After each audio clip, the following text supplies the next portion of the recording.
जी, इस टाइम हमारे साथ मौजूद हैं खुर्रम लतीफ़ खोसर साहब। इनसे पूछते हैं कि कल उनके वालिद साहब सुप्रीम कोर्ट जब गए तो काजी फ़ायज़ ईसा साहब ने एतराज़ किया कि आपके नाम के साथ सरदार आ रहा है।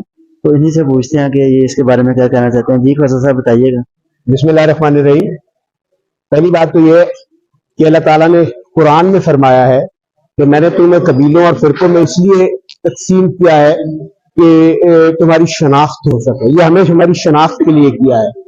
अब क्या मुनासिब होगा मैं अगर ये सवाल करूं कि आपने अपने नाम के साथ काजी क्यों लिखा हुआ है, अदब से बड़े एहतराम से ये सवाल ना तो उस पिटीशन का हिस्सा है, ना उस पिटीशन में ये इस्तदा है, ना किसी कानून ने सरदार लफ्ज को हराम किया है या काजी लफ्ज को हलाल किया है। और अल्लाह ताला ने कहा है कि आप एक दूसरे के वो जो आप निक नेम रख लेते हैं ना बुरे, अल्लाह ने उससे भी मना किया है कि नहीं, जो नाम आपका है वो आपकी शनाख्त है।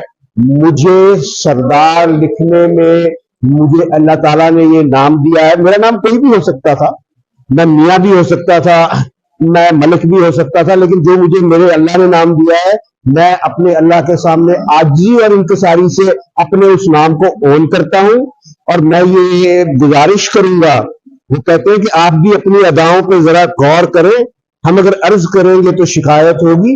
क्योंकि ये मैं जब से आया हूं, मैं 92 93 से आया हूं, मैं यही वकालत के पेशे में हूं, मैं इससे आगे नहीं कहूंगा। आप सीनियर पोस्ट पे हैं, अच्छे तरीके से रहे, दोस्तों के साथ और बार एंड बेंच के साथ एक अच्छा रवैया रखें। आप ये नाम के ऊपर मेरे माजरत के साथ with all due respect and reverence, आपके पास कोई कानून का इख्तियार नहीं है मेरे या मेरे फैमिली के टाइटल को चैलेंज करने का। सर ये बताइएगा कि जो नवाज शरीफ साहब की अपीलें हैं वो 2 दिन के अंदर अंदर लग जाती हैं, जो पीटीआई की अपीलें हैं वो तकरीबन 6 मंथ 3 मंथ पड़ी जाती हैं उसके बाद। ये इस मुल्क में कोई नई बात नहीं है, हम ये तमाशा शुरू से देखते आ रहे हैं, लिहाजा कोई ऐसी बात नहीं है। ये अगर म्यूजिकल चेयर का कोई हिस्सा बनेगा तो वो ये सोचने का इससे पहले भी जो शख्स यहाँ तख्त नशी था उसको भी अपने खुदा होने का इतना ही यकीन था। आपको तवा नजर आ रहा है आपको? देखें, अदालतें काम कर रही हैं, मैं कभी भी निजाम से मायूस नहीं हुआ। अदालतें बाय लार्ज इस माशरे को एक निजाम के तहत, एक सिस्टम के तहत चल रही है। अगर ना चल रही हो, मैं ये नहीं कहता कि फुल फंक्शनल आप उसको 100% करें, लेकिन काम कर रही है, इंसाफ हो रहा है। और मैं ये समझता हूँ देर सवेर अपनी जगह पे सही, एक्सीडेंसेस अपनी जगह पे सही, मसलहत अपनी जगह पे होती है। लेकिन आप और मैं जो यहाँ खड़े होकर आजादाना गुफ्तगू कर रहे हैं, तो हमारे फंडामेंटल राइट्स कुछ हद तक कहीं ना कहीं मौजूद है, और कुछ हद तक उस कानून का अपना एक जो जिसको कहते हैं मजबूती, वो मौजूद है।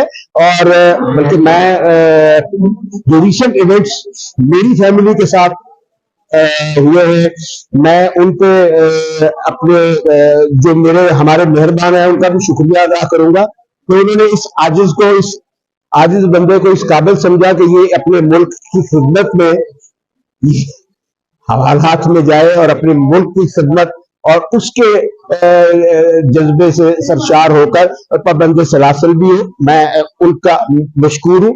भारत और मैं एक मैसेज देना चाहूंगा, मेरी एक घड़ी गाड़ी में से वो ख्यालबंद अपनी समझ के ले गए हैं, तो मेहरबानी करें जरा उसको गौर से देखें, वो वैसे खराब है, चल नहीं रही है, मुनासिब समझे तो वापस कर दें। और मेरा वो जूनियर है, उसका एक पोर्टेबल चार्जर भी आप गालिबन अपना, ये नहीं कहता आप दानिस्ता ले गए, ना दानिस्ता ले गए, या शायद वैसे उठा लिया हो, ख्याल ना आया हो, तो अगर समझ आए तो वापस कर दीजिएगा। सर लास्ट क्वेश्चन है, ये बताइएगा कि आपको लगता है बदला मिलता हुआ नजर आ रहा है पिछले? अभी कुछ अरसा पहले, क्योंकि हाकमियत तो मेरे अल्लाह की है, उसने तमाम चीजें बंद कर दी, तमाम दुनिया की सुपर पावर्स कोरोना में बंद कर दी, हर किसी को आजी और इंकिसारी पे और घुटनों पे आना पड़ा। मैं यकीन करता हूं कि इंशाअल्लाह बल्ला मिलेगा। और वैसे ही अब इस वक्त बल्ला या ना होना या होना की बात ही खत्म हो गई है। उन्होंने एडवर्टाइज ही इतना कर दिया है कि जब पोस्टर लगेंगे, जब बैनर लगेंगे, तो क्या नून लीग वाले इमरान की तस्वीर लगाएंगे? या पीपल्स पार्टी वाले इमरान की तस्वीर लगाएंगे, जो कैंडिडेट इमरान की तस्वीर लगाएगा वही जीतेगा।